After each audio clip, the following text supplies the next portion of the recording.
Hello. Good morning, O'Neill. I hope everyone's having an amazing day today. I hope you got to enjoy special holidays with your family and got to enjoy some time off.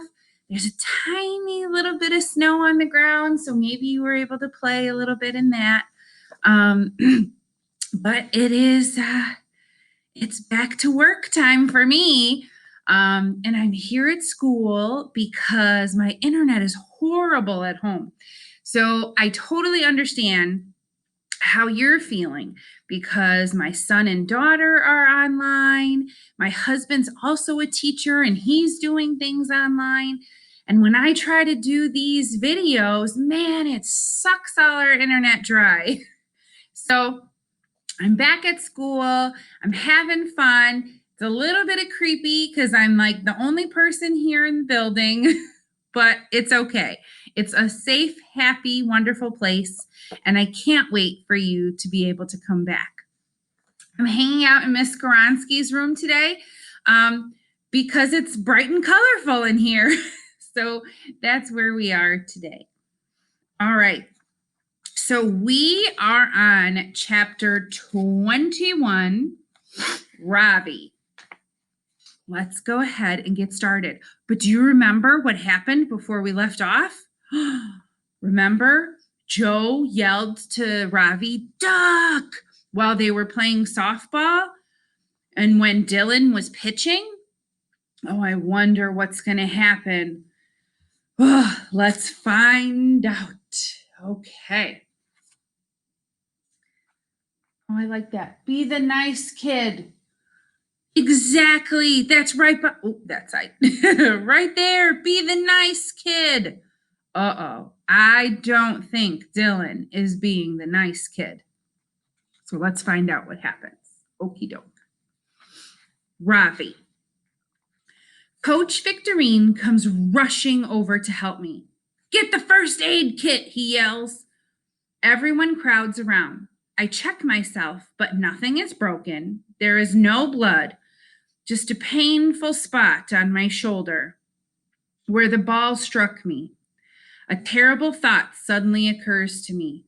My glasses! But when I reach into my pocket and pull them out, I'm relieved to see they are not broken either. "What happened out there, Samarine?" asked Coach Victorine. "You forgot what game we're playing?" "Sorry, Coach," Dylan says.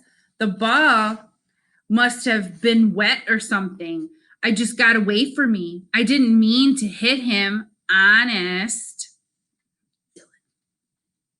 "It's nothing," I say, standing up and brushing myself off.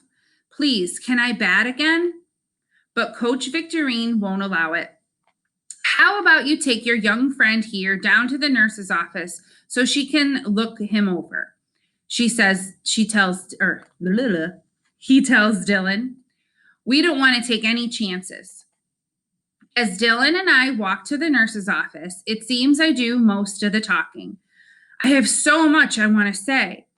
"Can you believe Miss Beam thinks I need special help?" I laugh. "Ridiculous." Time for school. All right, where were we? "Ridiculous. You saw my verdict math. Does she think I'm like Ramaswamy?" "Who?" asked Dylan. "He was a boy at my school in India who couldn't read. Does she think I'm like him or Bigfoot? All he did when we were in the resource room yesterday was talk about candy and look at a sports magazine. Ha!" "Make sure to tell the nurse it was an accident," says Dylan. "I didn't hit you on purpose." "No worries, man. I'll tell him. Do you know Kapil Dev, the famous Indian cricketer? He came to Vida Medir as the chief guest at our sports day last year. My best friend Pirimad and I had our pictures taken with him. When you come to my house, I'll show you. You can see all of my trophies too, and Awa will make dosas for us. Our garden is quite big. Maybe I can teach you how to play cricket, and you can teach me how to hit a home run." Dylan smiles and winks. I can hardly wait, he says. When we arrive at the nurse's office, Dylan reminds me once more to explain that he didn't hit me with the ball on purpose. Then he leaves and goes back to class. The nurse gives me an ice pack for my shoulder and tells me to lie down on the cot and rest. I close my eyes for a while, and when I open them again, there's a girl in a green uniform standing in the doorway, holding my backpack and jacket. She's from my class, but I don't remember her name. Miss Beam told me to bring Ravi's stuff in case he has to go home early, she tells the nurse. I'm fine, I say, sitting up. I don't need to go home. The bell rings and fifth graders start coming down the corridor towards the lunchroom. The girl in the green uniform puts my things on a chair and leaves. Please, I beg the nurse. Can I go to lunch now? Nothing is going to prevent me from eating lunch with Dylan Samarine. If you're sure you feel up to it, says the nurse, let me get you a fresh ice pack and to take with you. It will help keep the swelling down. The nurse takes so long preparing the ice pack that by the time I get to the lunchroom, Dylan has already brought his lunch and is sitting at the table in the corner by the window, shooting straw papers with his friends. I look at the menu board on the wall. Today they are serving something called chili. I see someone eating a bowl of soup filled with red beans and tomatoes. In India, we call this kind of soup rama. And I got a picture of it too. It looks so yummy. I love chili, by the way. That's like something I totally eat at home. And this kind of looks exactly it. So rama, but a lot of times people put meat in chili. Let's see what happens. And remember, Ravi's a vegetarian. It's more of the North Indian dish, but Amma makes it sometimes anyway, adding plenty of cumin seeds, black pepper to make it spicy. Rama is served with rice, but American chili is served with some kind of yellow bread that looks like cake. I have my tiffin box with me, but I grab one of the plastic trays anyway and tuck it under my arm. I have a plan I'm certain will help me fit in. Bigfoot is sitting at the same table where I sat on my first day. I walk past him straight to Dylan's table. I recognize some of the other faces. Robert Prinzethal and Keith Campbell, Jim Tom Dickens, and the redhead boy they called Jax. Excuse me, can you make some room for me, please? I asked Tom Dickens, who is sitting next to Dylan. Tom Dickens looks at Dylan. You heard the man. Move over, Dink, says Dylan. Then he laughs and snaps his head back to shake the hair out of his eyes. Bollywood style. I wonder if Amma would ever let me grow my hair long like that. Tom Dinkins moves over and I sit down on the bench next to Dylan. I place the plastic tray in front of me, unbuckle the lid, open the top compartment of my tiffin box, and transfer the creamy white ratia into one of the small square sections of my tray and smile. Finally, I'm where I belong. We'll see. Joe, chapter 22. It was an accident, Dylan tells Miss Beam when he comes back from dropping Ravi off at the nurse's office. Yeah, right. Selena Jarvis, who's wearing her dorky Girl Scout uniform as usual. Just so you know, I'm a Girl Scout leader, and Girl Scouts aren't dorky. They are very important people in our community. And if you want to become a Girl Scout, let me know. I'll tell you all about it. Anyway, she volunteers to pack up Ravi's stuff for him and takes it down to the nurse's office. She accidentally drops Ravi's pencil case as she's trying to put it in his backpack, and the last of his 3 mechanical pencils go rolling under the desk. Dylan sees it, and before Selena can bend down and pick it up, the pencils disappear down the front of his pants. He hunts around for it a little, but all she comes up with was a bald piece of paper. Crud, that's that stupid cartoon that Dylan drew. Why hadn't I thrown it in the wastebasket instead of dropping it on the floor?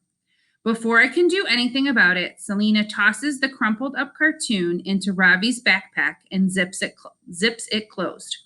Do you remember that cartoon where it's saying, like, I'm with stupid and things like that? Horrible.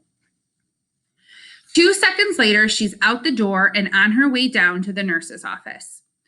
At 11:30, the lunch bell rings. Wednesday is chili day. Einstein's chili isn't nearly as good as my mother's, but the cornbread is decent, especially if you put a lot of butter on it. Mom is standing near the door in her red and white striped apron when I get to the cafeteria. But when she sees me, she looks the other way. I have to give her points for that. Ravi is nowhere in sight. He might still be in the nurse's office, or maybe he went home. I get my lunch and I head for the empty table near the trash cans. But Dylan steps in front of me. It's a good thing Coach decided to call the game. He says, if we'd lost, you would have paid for it big time. I know, I said, you told me. He grabs a piece of cornbread off my tray and stuffs it in his mouth. His eyes are pinned on me like 2 thumbtacks on a bulletin board. What was it Miss Barnes had said? Mr. Barnes said, the world is full of Dylan Samarines. I close my eyes and take a deep breath, trying to remember the rest. Wake up, putty tat, Dylan shouts in my ear. I jump and Dylan laughs, shaking the hair out of his eyes. I wonder how much time he spends in front of the mirror every day. In 4th grade, our desks had been right next to the windows, and I'd seen him checking out his reflection in the glass all the time. Once, Mr. Barnes and I caught him doing it at the same time, and we both had to try hard not to laugh. Thinking about that jumpstarts my memory, and the rest of Mr. Barnes' advice comes flying back into my head. You have to find a way to keep him from getting to you, I whisper. What was that, Pud? Asked Dylan, grabbing another piece of cornbread off my tray. I look at Dylan and try to imagine that instead of a crocodile, he's a harmless little rodent, like a mouse or a chipmunk. I never noticed it before, but his ears are actually kind of small and round and set high in the sides of his head. And with his cheeks stuffed full of cornbread, he does look like a chipmunk. All of a sudden, instead of feeling nervous, I start to laugh. Dylan's eyes aren't sparkling anymore. They're cold and dark, like 2 lumps of coal. You want to tell me what's so funny, Pud? He says. As he hitches up his soggy pants, I notice his boxers for the first time. Of all the things they could be decorated with today, polka dots or clover leaves, taxi cabs, or buffaloes, he's wearing boxers covered with peanuts. Peanuts. My grandma has a family of chipmunks who live under her porch, and she always puts a bowl of peanuts out for them.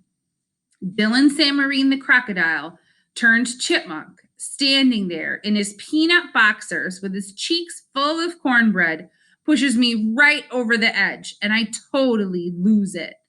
I haven't laughed this hard in a long time, and every time I think I'm done, I look at his little round ears and his peanut boxers. My stomach bunches up, and it starts all over again. I'm laughing so hard, I'm crying now. Dylan's an expert at dishing it out, but he hasn't spent much time on the receiving end. He is clearly not enjoying this. Kids are crowding around, laughing and shouting, and I don't even care that I don't have my earplugs in. This might be one of the all-time greatest moments of my life. I'm out of here, says Dylan. Mr. Barnes was right. I found a way to keep Dylan from getting to me, and it actually worked. For one perfect second, I feel like I'm standing on top of the world, and then I hear the whistle blow.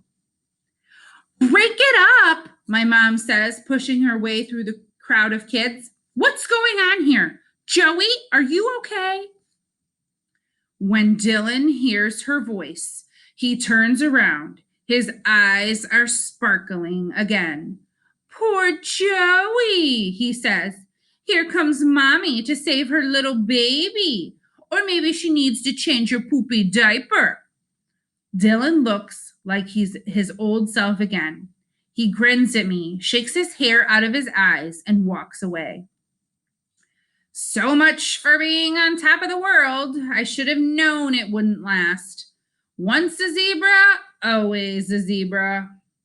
I look at my mom and shake my head. She just doesn't get it. Don't be mad at me, Joey. I thought you were in trouble, she says. I'm your mother, and I'm supposed to do that. Just what am I supposed to do? Just stand there and watch?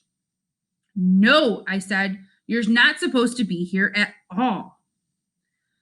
I've lost my appetite. I can't even remember the last time that happened. My mom has to go break up a food fight on the other side of the cafeteria. So I put in my earplugs, carry my tray over to the table by the trash cans, and sit down by myself. A minute later, Ravi shows up carrying his jacket and his backpack. I guess he didn't go home after all. I don't expect him to want to sit with me, but I can't believe my eyes when he walks over to Dylan's table and sits down right beside him. Maybe that ball hit him harder than I thought, because I'm pretty sure he's lost his mind. Oh my goodness. What a chapter. That's a lot of challenges going on right there. And I love how Joe thought about what Mr. Barnes said to try to get him past it. Have you ever had to overcome a challenge? What's something that you did to help you? Ugh. Do you think Joe will be able to continue to overcome his bully challenge? I don't know. His mom keeps butting in. And I understand her point of view. If that was happening and my kid was right there, I'd step in. I've even stepped in for some of you when things are happening because we love you and we care about you. But I understand Joey's point of view too. Wants to stand up for himself. I don't know. Well, let's see what happens. Chapter 23, Ravi. How do you like Einstein so far, Ravi? Asked Dylan. Actually, it's pronounced Ravi, I say. Today has been my best day so far. I've been looking forward to eating lunch with you since day one. Did you hear that, Dink? He's been looking forward to eating lunch with me since day one. Isn't that nice? If you say so, says Tom Dinkins. Is that your lunch? Asked Dylan, pointing to the Rita on my tray. I nod. There's vegetable curry too, I say. Let me guess. Did your mother make it? I nod again. Amma is a very good cook, I say proudly. Would you like to taste the curry? Dylan smiles at me and winks. You first, he says, handing me his spoon. Have you ever tasted chili before? In India, we call it rama, I tell him, and it's served with rice. It's in America, chili, says Dylan, pushing his tray towards me. Don't be shy. Take a nice big bite.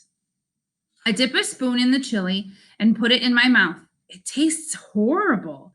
It's oily and sour, and there's something strange and sandy about the texture. Dylan is watching me closely. Something about his eyes look different. They're glowing. What's the matter? Don't you like chili, Ravi? He asks. I shake my head. It doesn't taste like rama, I say, unable to swallow the horrible substance. Must be all the hamburger meat they put in it, he says, slapping me on the back. I cough and spit the chili out on the table. What the heck? Says Jack, jumping up. I'm a vegetarian, I cry, grabbing the sleeve of my jacket and wiping my tongue on it. I don't eat meat. For some reason, Dylan finds this funny. He starts laughing, and pretty soon all the boys around the table are laughing too.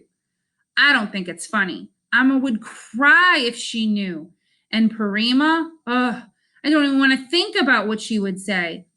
Dylan has made me taste beef. How could he do that? Didn't he know from my surname that I'm Hindu? And eating beef is a sin, My head is swimming. You should see your face right now, says Dylan. It's hilarious. Almost as funny as it was right before I winged you with that ball. Dylan screwed up his face, squinting as he imitates the way I must have looked trying to play baseball without my glasses. I don't understand what is happening. Why is he being so mean? Perrymont and I kidded with each other all the time, but never like this. Dylan starts rubbing his nose and imitating the way I speak. What you're about to witness is pure magic, a secret handed down from ancient times, he says, exaggerating my accent. Is this how American friends treat one another? I don't know what to do. If I get up and leave, Dylan will think I'm a coward who can't take a joke. I decide it's best to sit quietly and wait for it to be over. I look at the lump of half-eaten chili sitting on the table. I can still taste it in my mouth. Maybe the buttermilk and Amma's curry will help wash it away. I use my cloth napkin to wipe up the chili. I'll be sure to throw it away after lunch so Amma won't see any evidence of the chili. I'll also need to keep my shirt buttoned up to hide the bruise on my shoulder. As I open the bottom compartment of my tiffin box, a familiar waft of mustard seed and onion drifts into the air, and I feel relieved. Disgusting, grunts Dylan. What is that?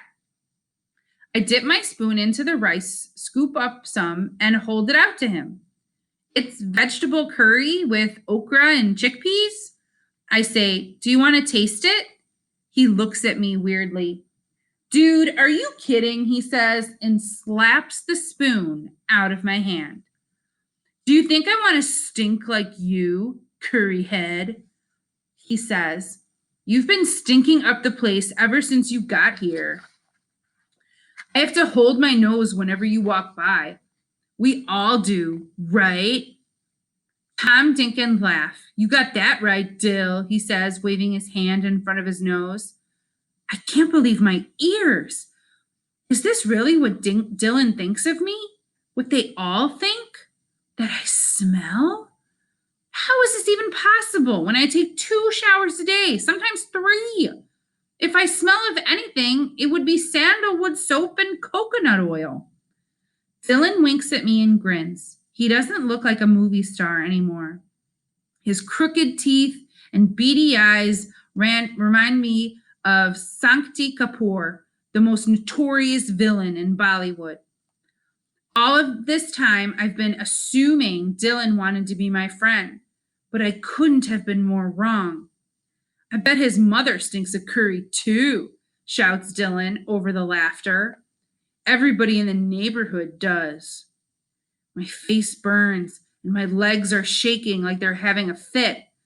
I want to, 1, punch Dylan Samarine in the nose, 2, insult his mother, and 3, tell him he looks like Shakti Kapoor. But here's what I do instead.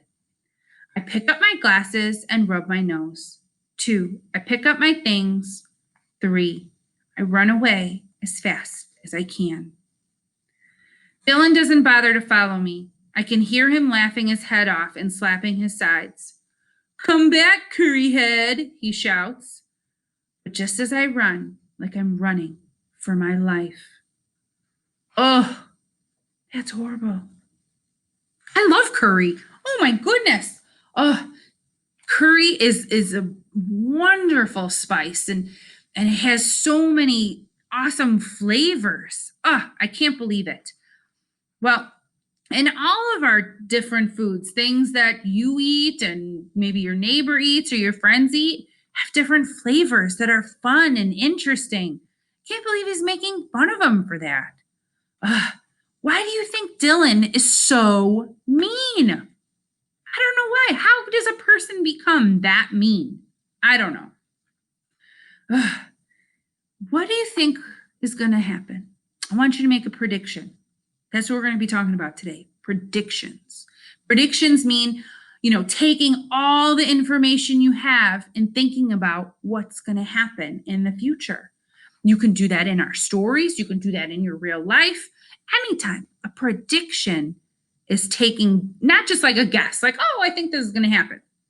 You're taking the evidence from the story or from the world around you and making a really smart guess, smart prediction about what's going to happen.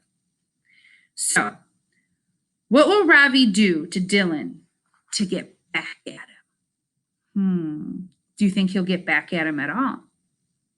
I don't know. We'll find out. Let's see. One more chapter. Our last chapter's a little shorter. All right. Chapter 24.